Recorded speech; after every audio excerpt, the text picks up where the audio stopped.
So we're going to estimate the number of Kanban we might need for our system. And we have this formula here, and we have the processing times. So the first thing we need to estimate is the demand. So notice that we have workstation 4, which is the one that actually sees the demand of the customer. So customers arrive on average one every hour and a quarter. So that means having a demand of 0.8 articles per hour. That is the demand that workstation will see. Workstation 3 is lower than workstation 4. So every time workstation 4 tries to replenish the final stock, that will mean a demand for workstation 3. So workstation 3 will see that demand as well. We'll see that it needs to replenish a product at a rate of 0.8 articles per hour.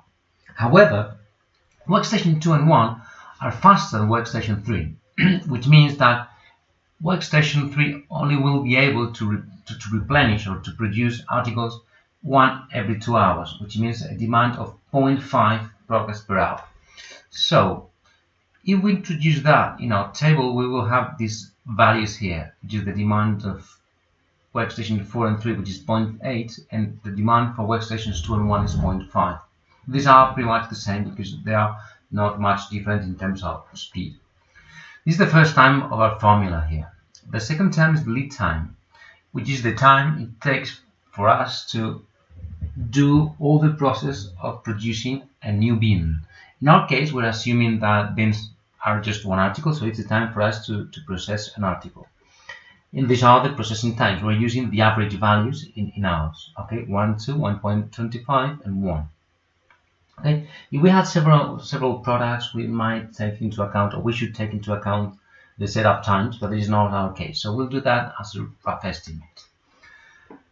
The articles per bin is 1 in all cases, and we have 3 columns corresponding to different values of alpha, depending on the safety factor we want to introduce. The safety factor allows us to take into account the variability of the process. If everything went precisely at an exact rate and there was no variability, we wouldn't need that amount of safety in terms of the factor.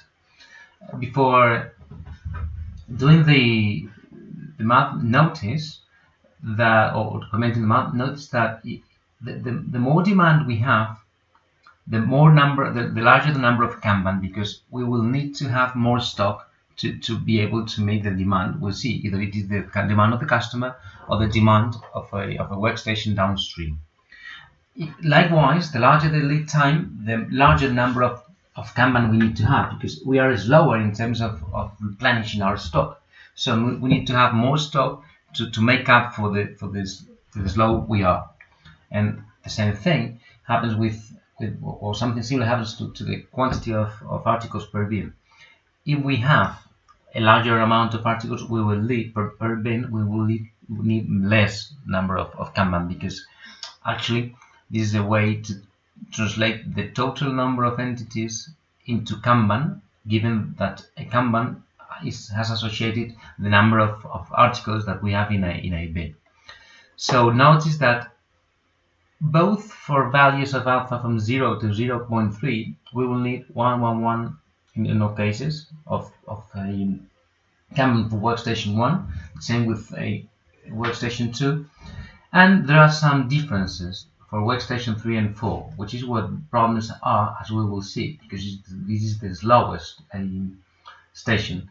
So sometimes we want to make sure that we will have enough stock.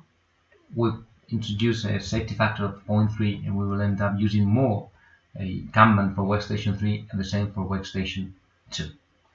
So what we're going to do is experiment with these values, although we will start with some other much worse values, and see how the system performs. We'll see that in the next video.